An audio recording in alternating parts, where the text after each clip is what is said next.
Hello children, good morning. Welcome to our science online class. In the last class we have learned about water. Today we are going to learn about water management. About 97.5% of total water available on earth is too salty to be used for drinking and irrigation.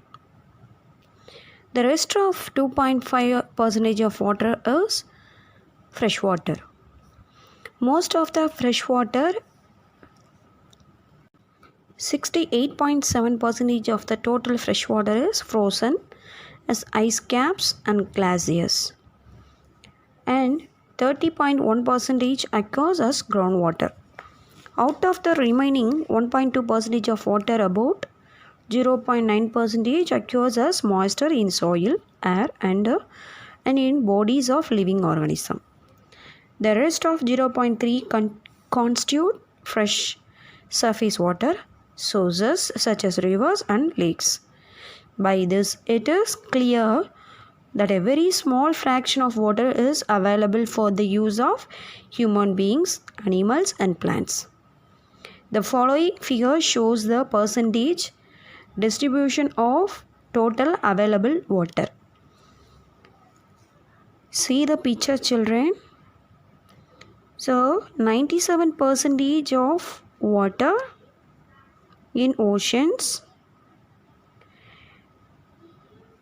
fresh water 2.5%, and other saline water 2.9%, the total global water. Then fresh water,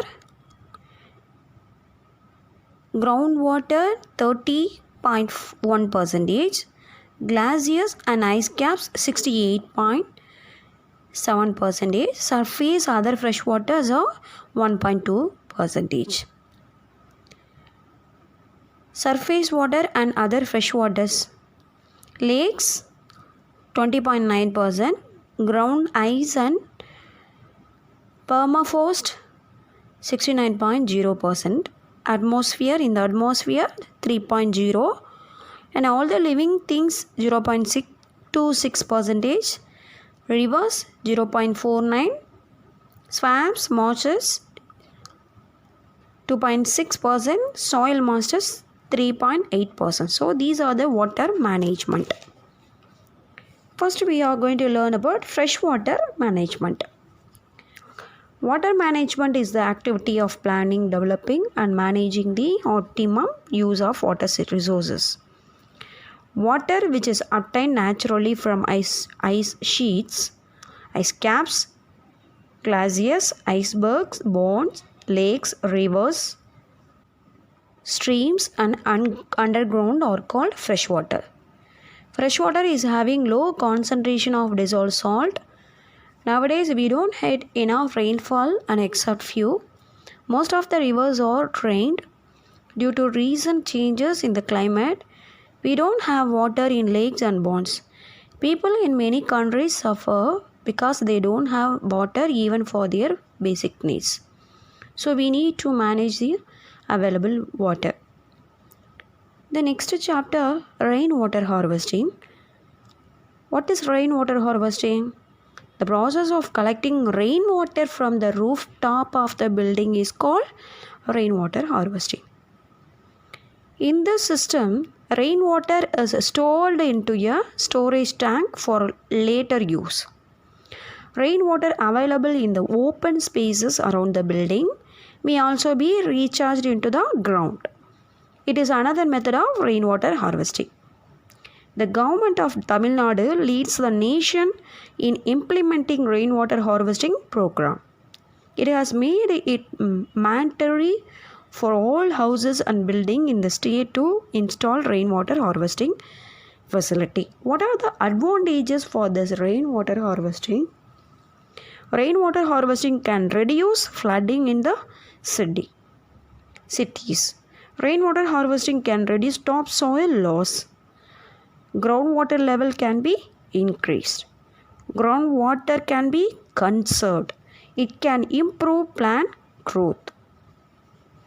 So these are the advantages for rainwater harvesting. Children, form bonds. A form bond is a structure dug out on the earth. It is usually square or rectangular in shape.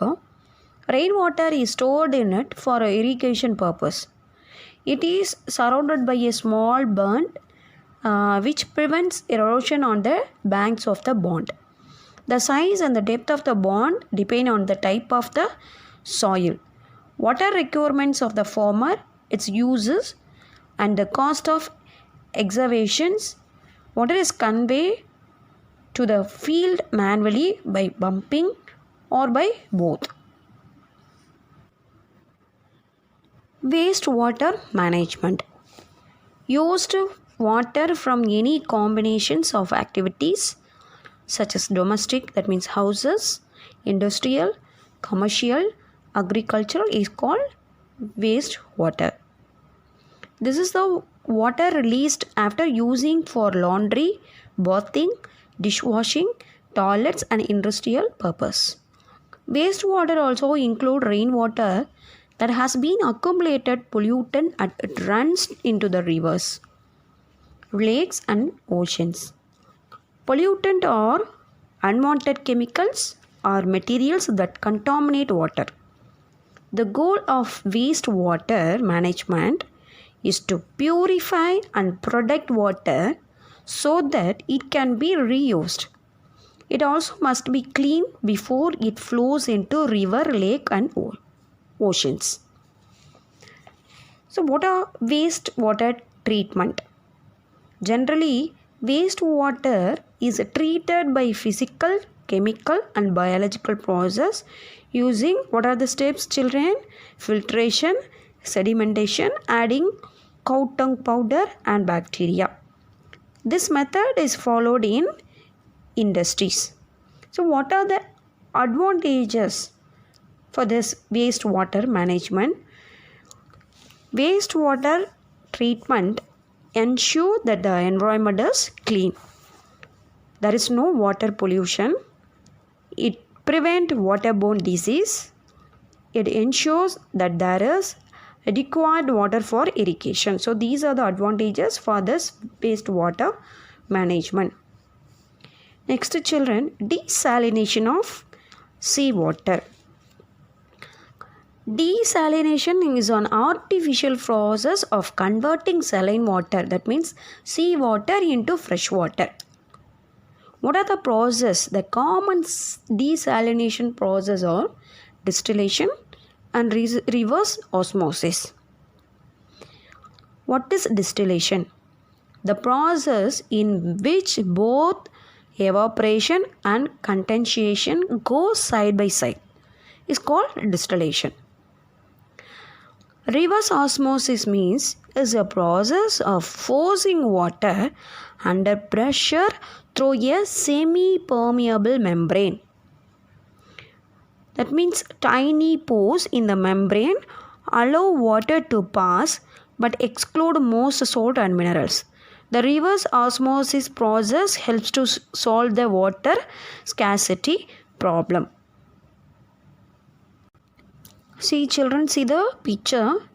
In the ocean water, first step, pre-treatment. Filter remove suspended solid and other particles. Then reverse osmosis. Reverse osmosis means membrane separate dissolved mineral and the other impurities. Then the next step, mineral and or chemicals are added. And finally, we get fresh water. So these steps are reverse osmosis process. Have you all got it, children? In this class, we have saw water management.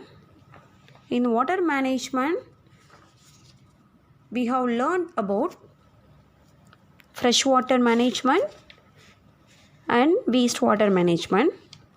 And what are the advantages for fresh water as well as wastewater management? Next, desalination of seawater we have learned. You understand, children? Thank you, children.